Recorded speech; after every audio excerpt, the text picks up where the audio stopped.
C5 app download ചെയ്യൂ. കാണൂ മുഴുവൻ എപ്പിസോഡുകളും സൗജന്യമായി. കുഞ്ഞുങ്ങൾ ഈശ്വരന്റെ വരദാനമാണെന്ന് പറയുന്നത്.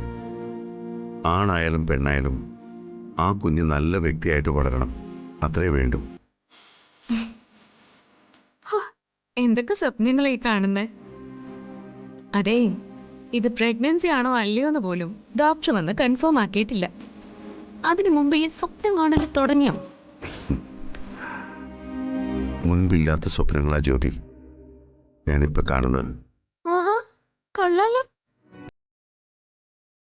സത്യം, നീ എൻ്റെ ലൈഫിലേക്ക് വന്നു കഴിഞ്ഞപ്പോൾ ഇതുവരെ ഞാൻ അനുഭവിച്ചിട്ടില്ലാത്തൊരു സന്തോഷവും, ഇതുവരെ കാണാതിരുന്ന പല കാഴ്ചകളും കേൾക്കാതിരുന്ന വാക്കുകളും ഒക്കെ എനിക്ക് വല്ലാത്ത സന്തോഷം തരുന്നുണ്ട്.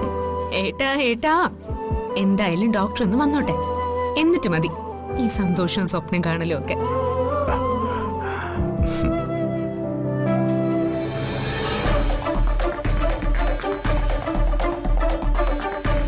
മൈജി, എന്താടി? ഫസ്റ്റും പോയി സെക്കൻഡും പോയി. എന്താ പറഞ്ഞ?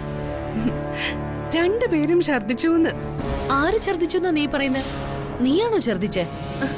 ഞാനല്ല. ദേ, നമ്മൾ സംശയിച്ചത് തന്നെ സംഭവിച്ചു.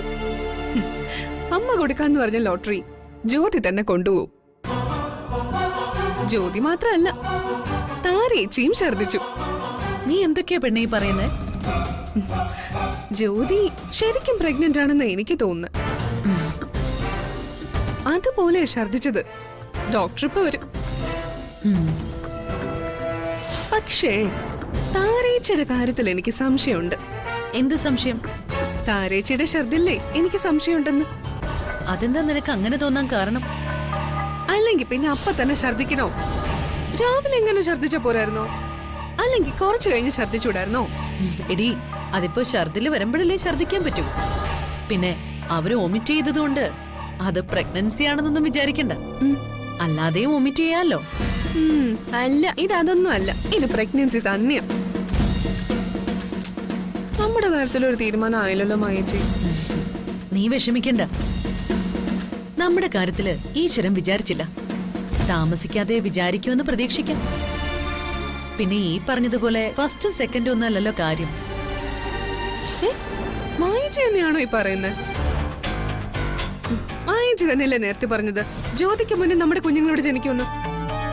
എടീ, നമ്മൾ അന്നേരത്തെ ഒരു ആവേശത്തിന് പറഞ്ഞു എന്നുള്ളത് നേരാ. പക്ഷെ ഈശ്വരൻ തരുന്നത് പോലെയല്ലേ പറ്റൂ. ഓരോന്നിനും ഓരോ കാലവും നേരവും ഉണ്ട്, ഓരോ നിയോഗങ്ങളുണ്ട്. അതങ്ങനെയല്ലേ നടക്കൂ. അപ്പോ മായേച്ചിക്ക് ഒട്ടും വിഷമമില്ലേ? വിഷമയില്ലാന്നൊന്നും പറയാൻ പറ്റില്ല. പക്ഷെ അതൊക്കെ ഉള്ളിൽ ഒതുക്കി വെച്ച് ഇപ്പൊ ഉണ്ടായ ഈ സന്തോഷത്തിൽ നമുക്ക് പങ്കുചേരാം. ആദ്യം ഡോക്ടർ വരട്ടെ, എന്നിട്ടല്ലേ ഇത് തീരുമാനിക്കാൻ പറ്റൂ. ഈശ്വരാ, ആ ഡോക്ടർ വരുമ്പോ ഇത് പരിശോധനയിൽ തെളിയാതിരുന്നാ മതിയായിരുന്നു. മണ്ടത്തരം പറയാതെ പെണ്ണെ, ഒരു പ്രഗ്നൻസി ടെസ്റ്റിന്റെ കിറ്റ് വാങ്ങി നോക്കിയാ നമുക്ക് തന്നെ അറിയാൻ സാധിക്കും. വെറുതെ ഡോക്ടറെ വിളിക്കേണ്ട ഒരു കാര്യമില്ലായിരുന്നു. എന്തായാലും ഇപ്പൊ വിളിച്ചു പോയില്ലേ, ഇനിയിപ്പോ അവര് വരട്ടെ. എന്നിട്ട് ഇപ്പൊ ജ്യോതി എവിടെ? DK മുറിയിലേക്ക് കൊണ്ടുപോയി. DK വന്നോ? വന്നു. ഹോളില് ജ്യോതിയെ കൊണ്ട് ഇരുത്തിയപ്പോഴാ DK വന്നത്. DKയുടെ മുഖത്ത് സന്തോഷം ഒന്ന് കാണായിരുന്നു. എന്റെ ഈശ്വര, ഇതുപോലൊരു സന്തോഷം നീ എനിക്ക് തന്നില്ലല്ലോ. ഡൗൺലോഡ് ചെയ്യൂ C5 ആപ്പ്. കാണൂ എല്ലാ എപ്പിസോഡുകളും സൗജന്യമായി.